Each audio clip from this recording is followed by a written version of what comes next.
Hallelujah! Magandang gabi po mga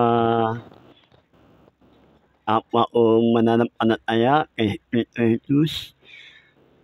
Ngayon po ay araw ng September 23. Mamaya po natin sa September 23 po, mamaya pagdating ng 12:00 AM, doon po papasok yung September 23. No, mamayang 12:00, ngayon po 11:21 na po. Ngayon dati 11:21, ngayon 6:00 ng gabi. No? Na kanina maglilipat ng araw, no, na Israel, pagpatok ng 6 PM, noon po maglilipat ng pesta. No? Ngayon po, na kanina ngayon, September 23. No? Sa atin, pagka inaanak to, nung napapatok yung September 23, no? Ay tayo ng 5 oras sa Israel. No? Ngayon po, na Israel ngayon, nagaganap na po ang New Year, no? Yung natawag na Rosh Hashanah, no? Ang natawag na Feast of Trumpets, no? At ngayon nakaraan, pinag-aralan natin, meron 7 Feast of Israel. No? Pinag-aralan natin yun nakaraan, no? Yung po ay festival, no? Sa kanina, kung pagkat natin, no, meron tayong fiesta, no? Na kanina meron din, no? Kaya ito na yun, yung una, Feast of Passover, no? Pangalawa, Feast of Unleavened Bread. Pangatlo, Feast of First Fruit. Pang-apat, Feast of Pentecost. Yung panglima, Feast of Trumpets, na ngayon, no, ay pinag-celebrate po nila sa Israel ngayong araw na to, no? Sa Israel ngayon. Yung panlima, Feast of Atonement. Ang pito, Feast of Tabernacles. Kaya yung pito na yun, no, na ginagawa po nila taon-taon, no? Yung po ay utos ng ating Diyos sa Israel, no? Yung pitong Feast of Israel. No? Kaya ngayon po, na kanina po ngayon, bagong taon.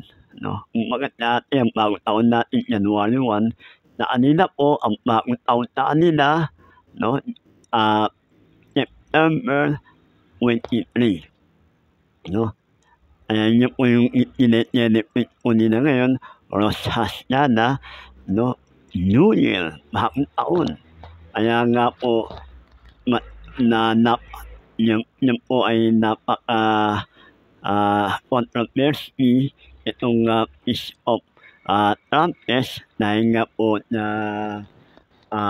kalat na po na social media na ang Feast of Trumpets daw ay doon na magaganap ang rapture of the church. Ngayon, September 23 na po, no? Walang dumating na rapture of the church. No? Maliwanag po na pinag-aralan natin yung 7 Feast of Israel.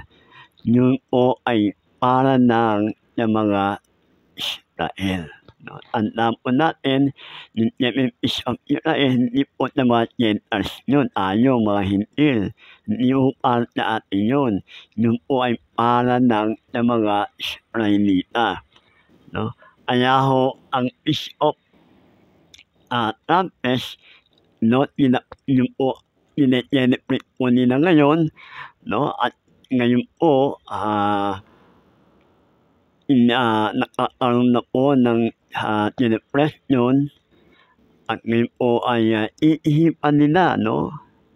Iihipan po nila yung snowfall 'no, ng, 100, 'no, inopno nila yung sukal ng 100 at yung huling-huli yung pinakamalakas, 'no, na ihip ng, trumpet, 'no.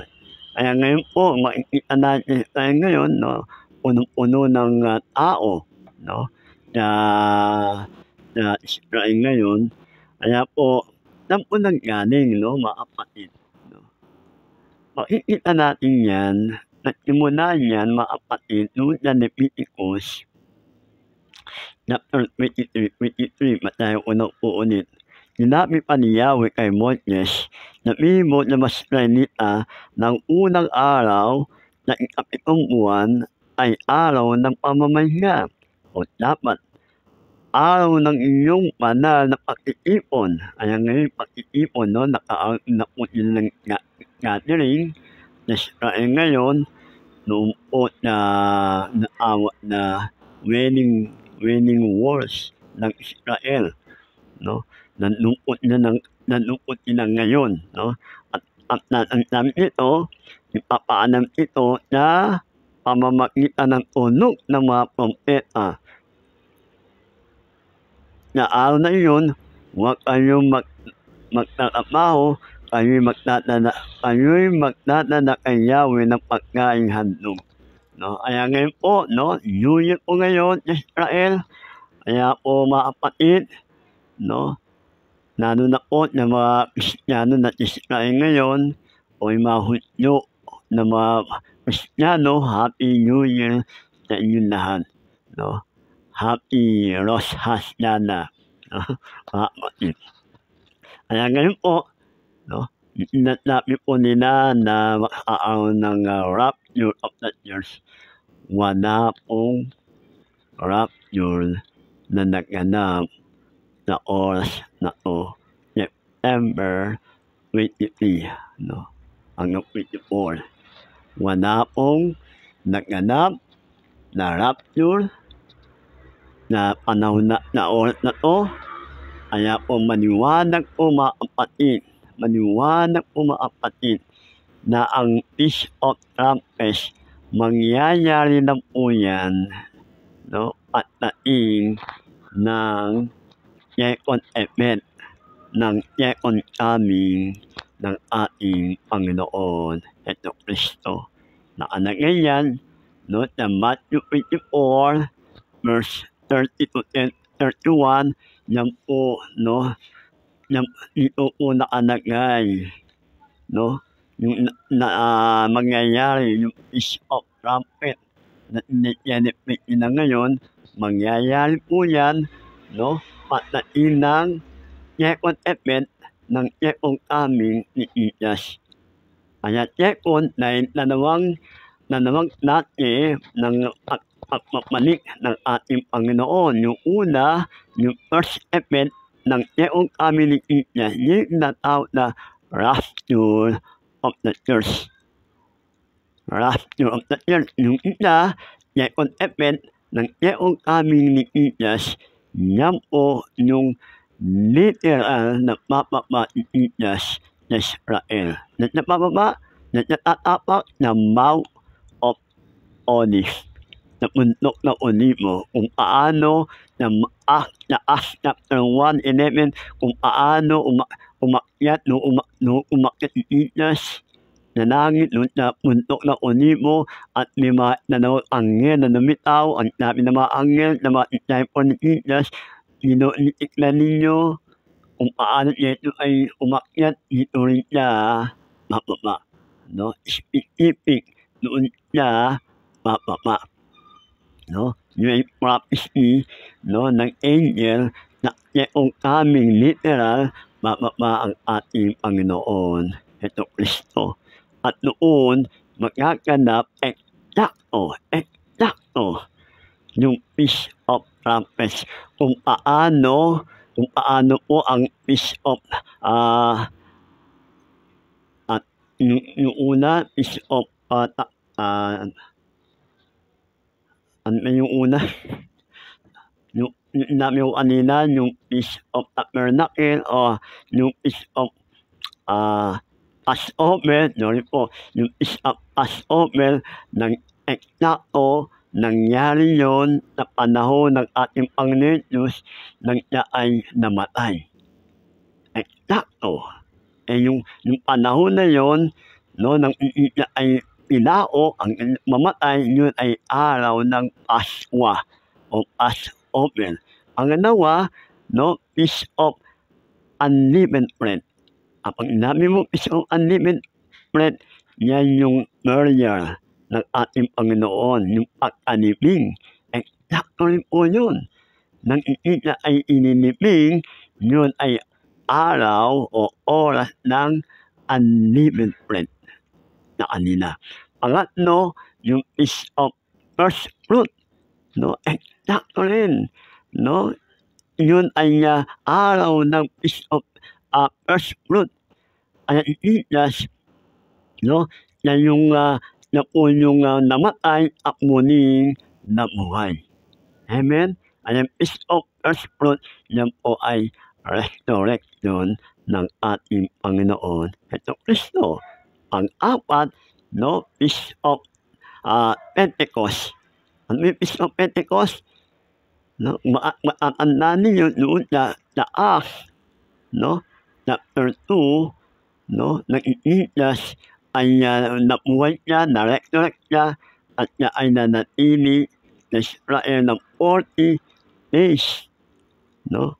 40 days niya at umakyat sa langit at yung mga anak ng ating Panginoon Hesus Kristo, yung mga disciple niya, sila po ay nag-pray sa upper room ng 10 days. No? 10 days. Kaya 10 magnamin 25. No? Kaya cos, no, 10. And makikita natin, no, zero, no, 50. No? Eksakto, yung araw na yon, yung akot ng banal na Espiritu ng Panginoon, yun ay araw ng Pentecost o Fiesta, o Feast of Pentecost. Eksakto. Kaya po ang Feast of Trumpets, mga kapatid, no, eksaktong mangyayari, no, at mapanik yung pangalawang pagpapanik ng Panginoon na siya'y papapa sa Israel. Amen? Ngayon, Feast of Trumpet ngayon, no, hindi papapa Jesus ngayon. Literal, hindi na papapa sa panahon natin, sa oras na to. Dahil mauuna muna yung rapture, yung first event ng second coming. Yung Feast of Trumpets, pangalawa po yun, second event ng second coming ni Jesus na nakalagay sa Matthew 24. No, ang sabi doon, Matthew 24, no? Dahil yung una, yung na rapture of the church, no? Dahil nanawa ating ayan na nito, no, may mga ilan tayo na pati na mundo na nito nila, no. Akala nila itong September 23, yung Feast of Trumpet, akala nila ito yung rapture, no. Hindi po, no. Uunitin ko ang rapture of the church, ang uunin niya ang church, hindi mga Hudyo. No? Nang itinuro ito ni Pablo noon po sa Corinthian Church and Thessalonian Church. Hindi po yan na loob ng Israel. At ang kausap ni Pablo, hindi mga Hudyo. Ang kausap ni Pablo noon, mga Gentiles, mga Kristiyanong Hentil. Hindi ituturo ni Pablo itong 7 Feast of Israel. Hindi niya ituturo yan dahil yun ay para ng mga Hudyo. Ngayon, ang itinuturo ni Pablo na kanila, yung rapture of the church, no, na uunin ng Panginoon ang kanyang church, ang kanyang iglesia. No? naintindihan niyo? Ayan, marami na nito na akala nila itong araw na 'to ay rapture of the church, 'no? Hindi nila naunawaan, hindi nila naintindihan, 'no? Nakamali sila ng interpretation noon sa 1 Thessalonians chapter 4, 17, akala nila yan yung Feast of Trumpet. Hindi po, 'no? Dahil pinaanak kasi noon sa 1 Thessalonians chapter 4, 17, 1 Corinthians chapter 5, 'no, 51 to 53, at pinaanak nito lalo na po sa 4:17, 'no, iihipan ng anghel ang trompeta, 'no? Ang sabi nga do'n, basahin muna natin yung 1 Thessalonians chapter para nang makita natin. 1 Thessalonians chapter 4, 16 to 17, ang sabi nito, na araw na iyon ay maririnig ng ang tinig ng arkanghel at ang tunog ng trompeta ng Diyos, at ang Panginoon mismo ay papamamulat sa langit na lumiligaw, at ang mga namatay na sumasampalataya kay Kristo ay bubuhay muna, pagkatapos tayo namang mga buhay pa ay natitira ay itipunin sa anapaam kasama ng mga binuhay upang salubungin ang Panginoon sa himpapawid. Na gayon, maapiling natin niya magpakain naman ito, no, inihipan yung trompeta. No? Ito, mga kapatid, ito po yung natawag na rapture of the church. Ito po ang rapture of the church. Hindi po ito yung Feast of Trumpets. Dahil ang rapture of the church, mystery. Na natin makikita yan, no? Sa 1 Corinthians chapter 15, 1 Corinthians 15, 51 to 57, 51 to 53. Ano sabi doon? Patayin lang natin. Muna. Ito ang ibig kong sabihin, mga kapatid. Ang pinupunang laman at dugo ay hindi maaari makapahagi sa kaharian ng Diyos, at ang katawan na itira ay hindi maaari magmana ng hindi natitira. 51. Isang hiwaga, isang hiwaga, mystery, isang hiwaga ang sinasabi ko sa inyo. Hindi lahat tayo mamamatay, ngunit lahat tayo papaguhin. 52. Sa isang nandali, sa isang isang mata, at napay ng huling pag-ihip, huling na last trump, huling pag-ihip ng trompeta, sapagkat ang patunog ng trompeta, ang mga patay ay muling bubuhayin at muling mamamatay. Papaguhin tayong lahat, at ang ating katawan na pupuno ay makapalitan ng hindi napupuno, at ang katawan na mamatay ay makapalitan ng katawang hindi namamatay. No? Ang tungkol ng 1 Thessalonians chapter 4, 16-17. Kaya dito, ang rapture of the church, mystery. Ang paglabi mystery, walang nakakaalam. Hindi ito patungkol sa Feast of Trumpet. Dahil ang kausap niya dito, mga Gentiles, hindi mga Hudyo. Kaya maniwanag, mga kapatid, no, ang rapture of the church, mga kapatid, ito ay mystery. Ay sabi ng Panginoon na Matthew 24:36, sabi nga niya noon, walang nakakaalam, ni ang araw, ni ang oras, ni ang anghel, ni ang anak ng tao. Sabi ni Jesus niya, namit mo, ni ang anak ng tao, ang ama lamang ang nakakaalam. Yan po nasabi ni Jesus noon, niya yung rapture of the church. Kaya po, mga kapatid, yung isa, yung Feast of Trumpet, yan po eksaktong magaganap yung second coming ng ating Panginoon, yung papapanigin sa eksakto na yun ay araw ng Feast of Trumpets. Noon sa Matthew 24, 30 to 31, dito makikita natin yung pagkakaiba doon na pinasa natin sa 1 Thessalonians 4:17 dito sa Matthew 24:31. Ang sabi dito, Matthew 30 to 31, pagkatapos linitaw sa langit ang tanda ng anak ng tao at mananangis ang lahat ng mga bansa at naisip, makikita nila ang anak ng tao na iisas na nasa anapaap at lumarating na may dakilang kapangyarihan at kadakilaan na hudyat ng malakas na tunog ng trompeta. No? Na hudyat ng malakas na tunog ng trompeta.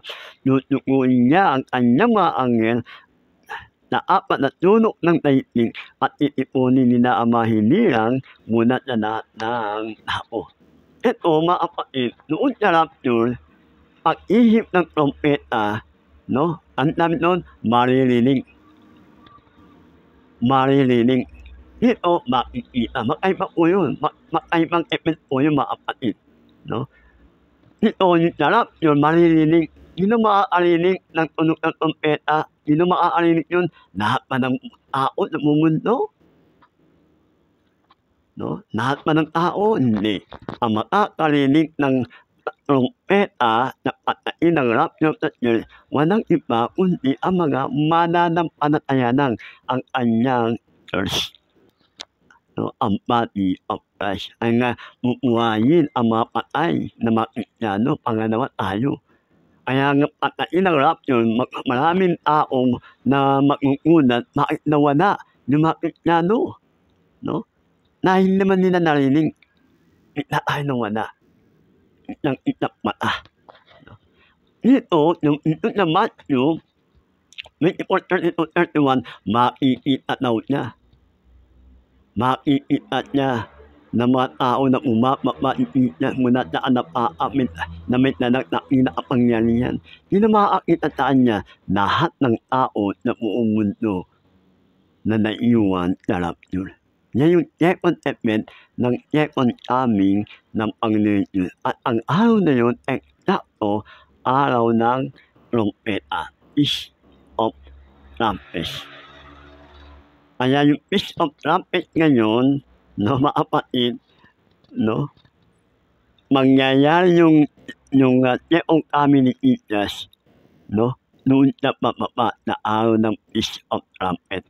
Kaya mali po, maliwanag na po, no, sa oras na po, sa araw na po, ngayon po, nag-celebrate ngayon ang buong Israel ng Rosh Hashanah ng kanilang bagong taon, no, ang Feast of Trumpets, walang naganap na rapture of the church. Amen. Naunawaan niyo po, naintindihan niyo po, mga kapatid. Kaya po maging maingat tayo na mga nagtuturo, lalo na, no, kapag nagbibigay ng oras, ng araw, no, danger po yun.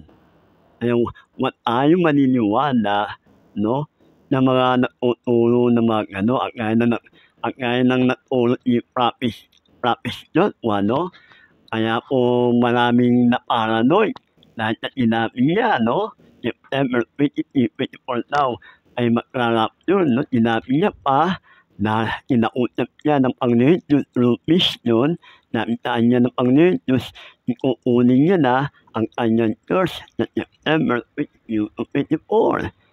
Ngayon, hindi nangyari, no? Marami na po napitik, no, mga Kristiyano pa, no, dami na napitik na narating iiyan, pero walang nangyari. At mali yung kanilang interpretation sa Feast of Trumpets. No, hindi nila naintindihan na unawaan yung pinaka-context, yung pinaka-buod, no? Kaya po ang pag-interpret ng Bible, no, dapat alam natin, no, yung hermeneutics, Bible interpretation, para makita natin, maunawaan natin, no, para hindi tayo magkamali, no, kung anino niya ang pinapatungkol. Bakit? Kanino? No? Saan? Para kanino ito? Kaya ang pag-interpret ng Bible, hindi basta-basta mga kapatid. Na-i-interpret mo yung Bible na hindi mo alam yung context. No? Dapat aalamin natin bakit niya ginamit ito. No? Kanino niya pinapagamit ito ang Feast of Trumpet? Na lahat ba ng tao? No? Kanino niya hinahabilin? No? Bakit merong Feast of Trumpet? No? Kaya ho, ang pag-interpret ng Bible, hindi ho basta-basta. Dapat alam po natin para hindi tayo magkamali. No? Meron symbolic, no? Meron literal, meron figurative, meron metaphorical. No? Kaya hindi ho basta-basta. No? Kaya maraming natakot, maraming na paranoid, no? Maraming na-stress, no? Makikita mo yung mga Kristiyano, no? Nag-iiyakan, no? Masyadong emotional. Makikita mo doon, masyado ng natakot, hindi pa naman daw, no? Excited, masyado na excited daw sila. Nagdarating na ang rapture of the church.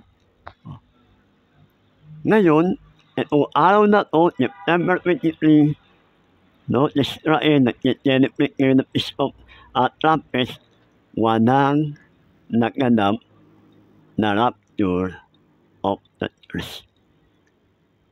Dahil ang rapture of the church, wala yan sa 7 Feast ng Israel. Ulitin ko, ang rapture of the church, wala po yan sa 7 Feast ng Israel na sinecelebrate nila taon-taon. Amen? Kaya yung 4, Passover, Unleavened Bread, First Fruit, Pentecost, no, ito po ay napulpil na po sa panahon ng ating Panginoon. Inulpil niya na ito ay namatay, no, namatay, Passover, iniliping, unleavened bread, resurrection, muli niya na buhay, first fruit, at yung pagbuhos ng banal na Espiritu ng Diyos at noon nagsimula ang Church na araw ng Feast of Pentecost. No? Ang ina na yung po yung 4 na napulpil po yan na first coming ng ating Panginoon Jesus. Kaya yung coming niya, no, may 3 natira na hindi pa napupulpil. Feast of Trumpets, Feast of Atonement, and Feast of Tabernacles. Itong 3 na to, hindi pa po mapupulpil. Mapupulpil na po yan pagdating ng second coming, literally napapaba ni Jesus. No? Noon lang siya mapupulpil.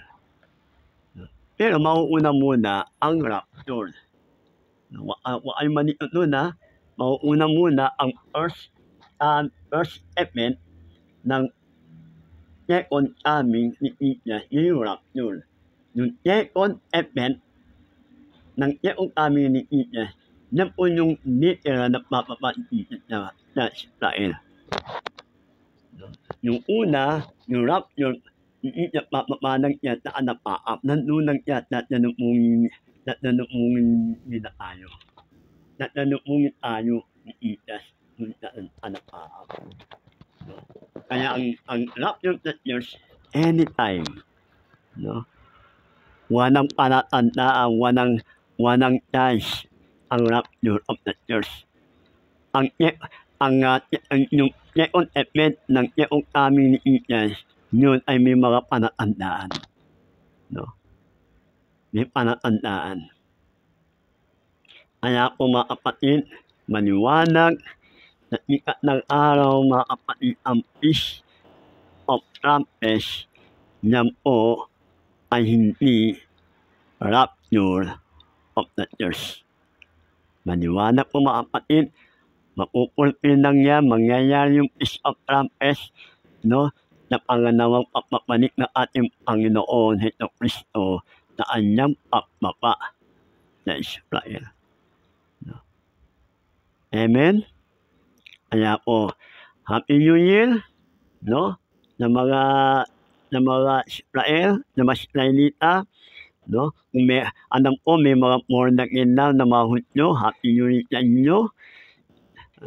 Kaya po, mga kapatid, mga kapwa po, mananampalataya ng Body of Christ, ngayon po, maliwanag na po lahat, no?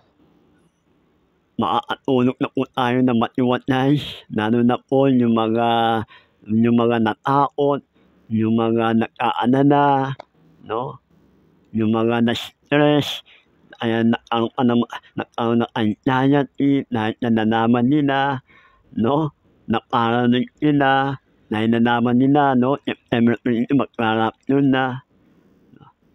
Ngayon po mga kapatid, no? Makakatulog na kayo ng mapayapa. Ngayon po napatunayan nyo na hindi walang rapture na naganap na oras at na araw na ito. Amen. Ay maraming salamat po mga kapatid, at tayo ay patuloy na maglingkod, mahalin ang ating Panginoon Diyos, ipangalan natin ang mabuting balita ng kaligtasan sa lahat ng tao habang wala pa ang rapture of the church. No? Ipangalan natin para ang lahat ng tao ay makarinig at makilala nila ang ating Panginoon Heso Kristo. Amen. Kung gusto natin makasama sa rapture of the church, mga kapatid, no? Gawin natin yung Great Commission ng ating Panginoon Heso Kristo. Salamat po, Panginoon. Salamat, no? Pinupuri ka namin, O Diyos. No? Anain mo ang bansang Israel. Lalo na po, no? Tinetyeniprit po nila, Panginoon, ang iniutos mo, ang utos mo na kanila, ang Feast of Trumpets, anain mo ang mga Israelita, no? Nanahin po namin, Panginoon, no? Inananin ka na mga Hudyo, no? Bilang Mesaya nila, Panginoon, bilang Diyos, bilang Panginoon, bilang tagapagligtas ng kanilang buhay. Kaya salamat, Panginoon, pinupuri ka namin, Lord, at pinapasalamat ang namin. Panayin mo ang mga kapatid ko, Lord, na Body of Christ, panayin mo ang kanilang buhay, Lord, patuloy kami lumalim sa pag-aaral ng salita mo, pagtatalikik ng mga salita mo, Panginoon, maunawaan namin, maintindihan namin, at i-reveal mo, Holy Spirit, ang mga mystery na Bible, Panginoon. Ay, na po, Panginoon, pinupuri ka namin, pinapasalamat ang alam. We love you, Father, we love you, Lord Jesus, we love you, Holy Spirit. To God be the glory. Maranatha, Maranatha, come, Lord Jesus, come. To God be the glory. Amen and amen.